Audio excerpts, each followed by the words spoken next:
Ravi de vous retrouver à nouveau sur Maendeleo Talk après une campagne pleine de dynamisme et d'agitation où toutes les stratégies étaient déployées pour atteindre des objectifs. À ce sujet, notre champion, le candidat numéro 20, récolte des échos très positifs. Sa réélection, peu surprenante, ne manque pas d'impressionner, sauf du côté de nos amis ivoiriens.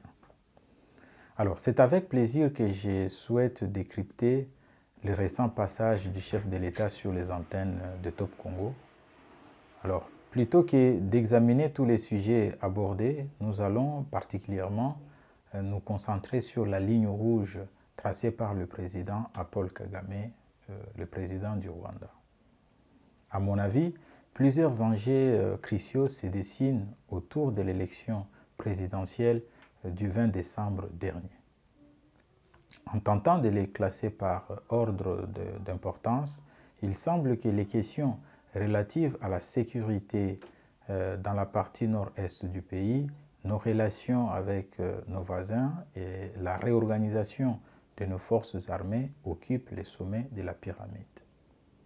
Malheureusement pour nous, nos trois principaux candidats présidents de la République ont abordé ces aspects de manière très limitée, à l'exception bien sûr du président en fonction. Ces trois candidats devraient nous démontrer en quoi leur approche peut-elle être une alternative crédible à celle du président. Parce que le président, nous le voyons déjà agir concrètement et plusieurs options ont été envisagées, notamment l'état des sièges, le déploiement des troupes régionales. Je ne parle pas de succès, je n'entre pas dans ce débat, dans ce détail.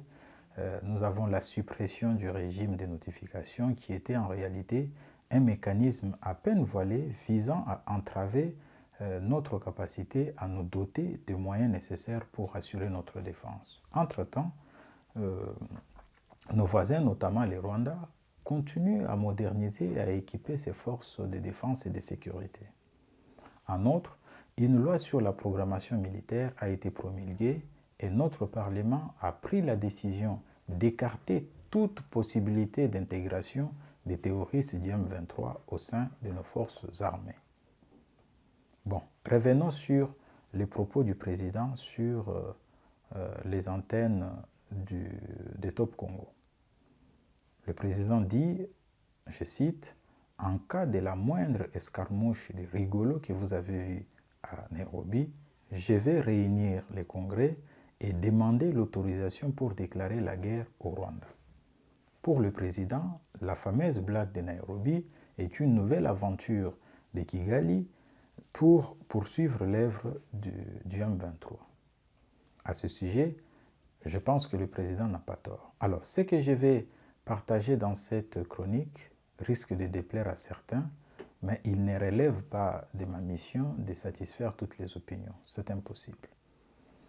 Alors, nous sommes tous conscients que déboulonner les contre-vérités du Rwanda concernant les conflits à l'Est était un défi de taille pour nous Congolais.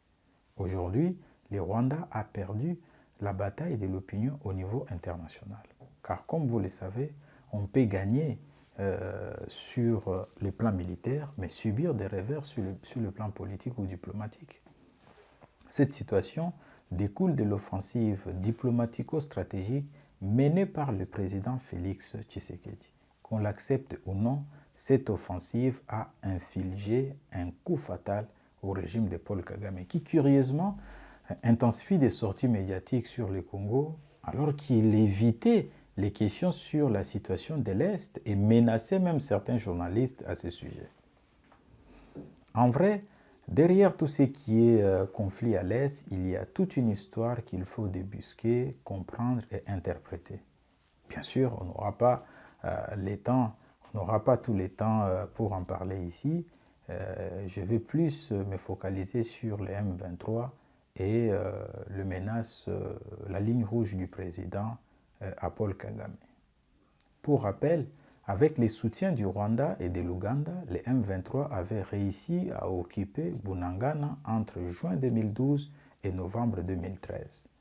Cette occupation a pris fin À la suite de l'adoption par les conseils de sécurité de l'ONU de la résolution 2098 créant la brigade d'intervention rapide de la MONUSCO composée de plus de 3000 casques bleus provenant de pays de la SADC, notamment de l'Afrique du Sud, du Malawi et de la Tanzanie.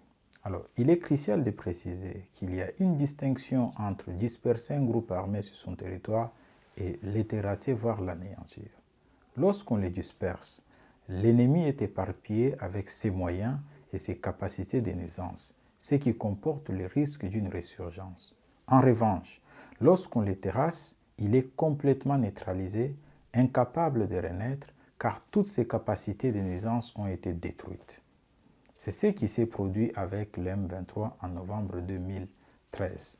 Le mouvement a été dispersé, mais sa chaîne de commandement continuait d'exister au Rwanda et en Ouganda, où certains de ces éléments avaient trouvé refuge.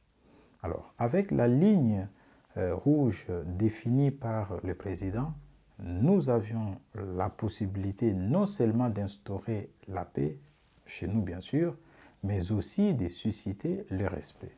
Je l'ai toujours dit, tant que ces conflits se déroulent sur notre territoire et que nous sommes les seuls à en être victimes, pour les autres pays de la région, cela ne constitue pas une menace pour eux.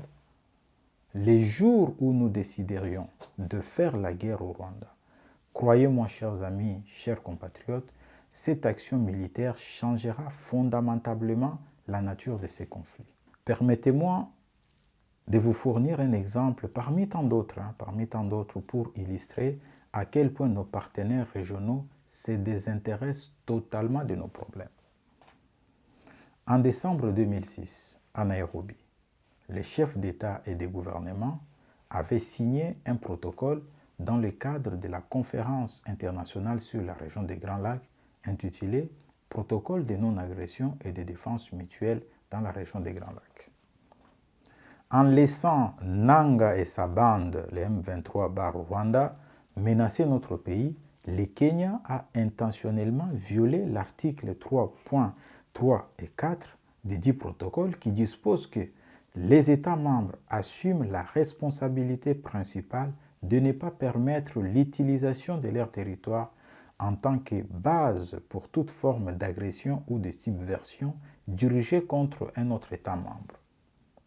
Et le point 4 stipule « Les États membres s'engagent à considérer comme un acte criminel tout acte d'agression ou de subversion contre un quelconque des États membres perpétré par des individus ou groupes opérant à partir de leur territoire respectif. » Mes chers compatriotes, comprenez que les propos irresponsables du président Ruto sont en contradiction avec le protocole cité tout à l'heure.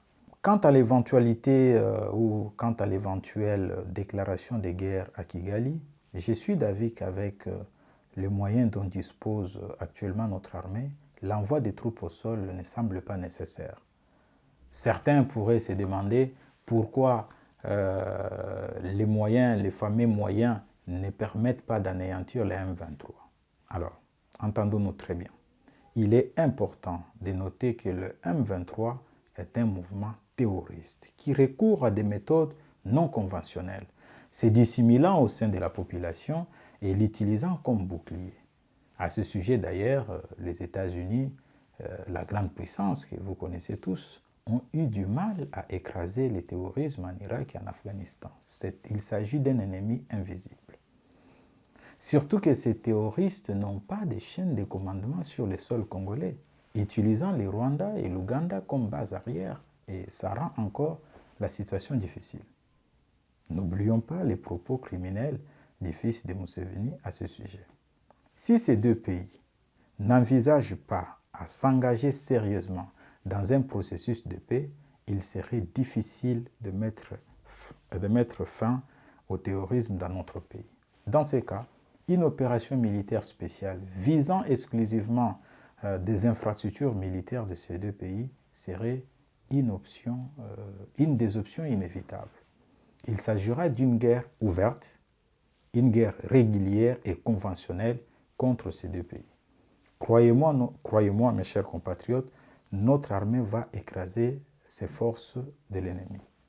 Et aussi, c'est l'occasion pour nous de lancer un appel à nos forces armées, d'étudier toutes les options et à nos diplomates d'élier parole du président à l'acte en s'activant et en adoptant une posture à la fois défensive et offensive sur la scène internationale. Il est impératif pour nos diplomates d'éveiller à trouver d'autres alliés au cas où les Occidentaux s'arrangeraient du côté du Rwanda. Enfin, bien sûr, d'établir un équilibre favorable. Mes chers compatriotes, chers amis, sans blague, il est important de soutenir ce nouveau discours de fermeté du chef de l'État. Un discours qui pourrait bien réaliser la prophétie de Mzee Laurent Désiré Kabila qui disait, je cite, « La guerre retournera d'où elle est venue ». Je vous